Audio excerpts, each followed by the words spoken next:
Halo semuanya, perkenalkan saya Hamidah Khairani dengan nomor akhir NPM 127. Di sini saya akan membawakan materi tentang macam-macam fonotetik dalam bahasa Indonesia. Nah, materi ini saya susun di bawah bimbingan Ibu Cut Nuraini sebagai dosen pengampu mata kuliah fonologi. Sebelumnya, mungkin teman-teman pernah dengar kata fonotatik, tapi belum terlalu paham maksudnya apa. Jadi hari ini kita akan bahas dengan bahasa yang ringan dan contoh yang dekat dengan kehidupan sehari-hari. Nah, teman-teman memasuki materi yang pertama yaitu pengertian fonotatik. Fonotatik adalah cabang fonologi yang mempelajari aturan kombinasi bunyi atau fonem dalam suatu bahasa.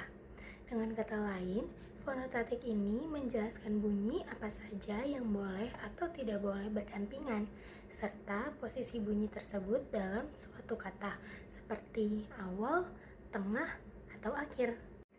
Nah, kita ambil contoh sederhananya seperti dalam bahasa Indonesia, kata truk diperbolehkan karena urutan bunyinya sesuai dengan urutan fonotatik. Tetapi kata seperti teluk tidak sesuai karena kombinasi bunyi TL tidak dikenal dalam sistem fonotatik bahasa Indonesia. Selanjutnya, apa sih fungsi sebenarnya fonotatik itu?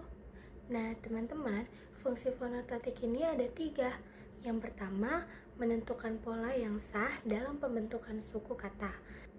Yang kedua, menjadi dasar dalam adaptasi kata serapan, misalnya dalam bahasa asing. Yang ketiga, menjaga kejelasan dan keteraturan dalam pengucapan kata. Memasuki materi yang pertama, yaitu fonotatik 4 huruf. Fonotatik 4 huruf adalah bentuk kata yang terdiri dari 4 fonem atau bunyi dasar. Biasanya berupa kata satu suku kata dengan pola sederhana seperti C-V-V-C atau C-V-C-V. C sebagai huruf konsonan dan V sebagai huruf vokal. Contohnya dengan kata batu membentuk pola C-V-C-V, yaitu huruf B sebagai huruf konsonan dan huruf A sebagai huruf vokal. Jadi membentuk fonotatik 4 huruf yaitu dalam kata batu. Sama pula dengan kata kira, tahu, dan satu.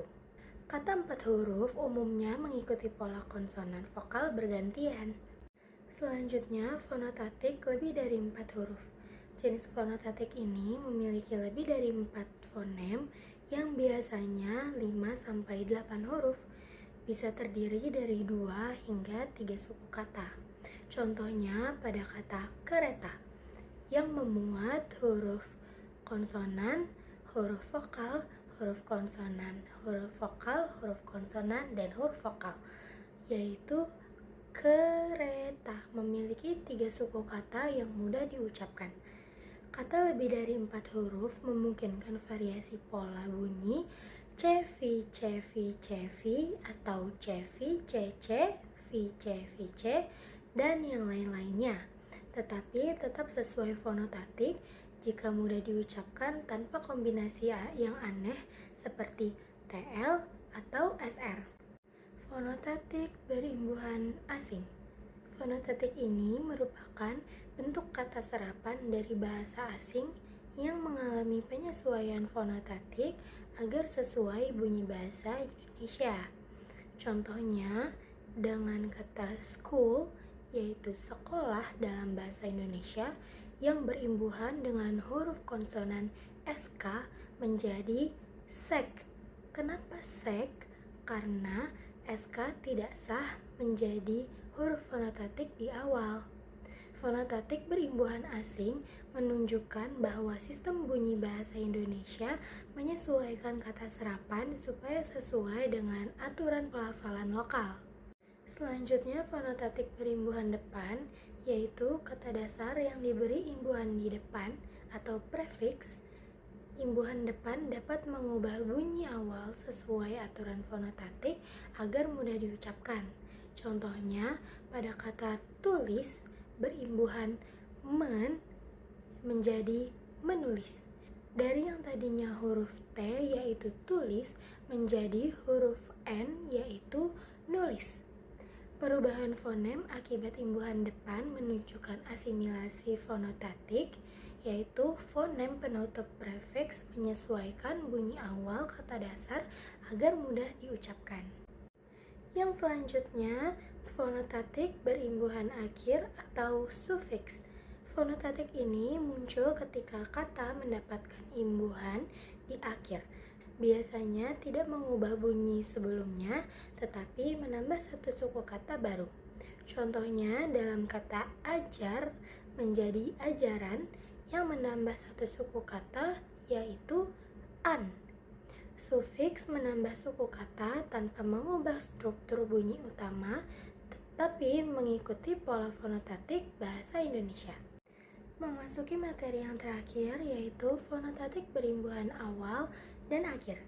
Fonotatik ini merupakan bentuk kata yang mendapatkan imbuhan ganda, yaitu di depan dan di akhir sekaligus. Contohnya dalam kata ajar menjadi mengajarkan. Dia berimbuhan kata di awal dengan kata men dan berimbuhan kata di akhir dengan kata kan. Dari ajar menjadi mengajarkan. Kata berimbuhan awal dan akhir menunjukkan proses fonotatik kompleks, tetapi tetap patuh pada kaidah keefektifan bunyi agar bisa diucapkan secara alami. Nah, teman-teman, dari keenam materi yang sudah saya jelaskan, dapat kita simpulkan yaitu yang pertama, fonotatik 4 huruf menyerupai kata sederhana yang terdiri dari 1 sampai 2 suku kata. Contohnya seperti kata batu dan tahu. Yang kedua, fonotatik lebih dari 4 huruf yaitu kata panjang yang terdiri dari 2 sampai 3 suku kata yang contohnya seperti pelajar dan bermain. Yang ketiga, fonotatik berimbuhan asing yang menyerupai penyesuaian dari bahasa asing. Contohnya seperti strategi dan sekolah. Yang keempat, fonotatik berimbuhan depan atau prefix yang menyesuaikan fonem dasar seperti mengajar dan menulis. Yang kelima, fonotatik berimbuhan akhir atau sufiks yang menambah suku kata baru seperti tulisan dan mainan. Selanjutnya, fonotatik awal dan akhir kombinasi dari prefiks dan sufiks, contohnya seperti mengajarkan dan pembuatan. Nah, teman-teman, bisa kita simpulkan bahwa ternyata fonotatik ini penting banget buat memahami bagaimana bunyi-bunyi bisa tersusun dengan benar dalam bahasa Indonesia.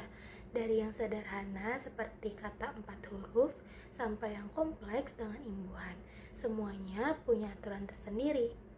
Jadi teman-teman, sekian penjelasan dari saya. Semoga bisa menambah pemahaman teman-teman tentang fonotatik. Terima kasih atas perhatiannya dan mohon maaf kalau ada kekurangan. Sampai jumpa lagi. Bye-bye teman-teman.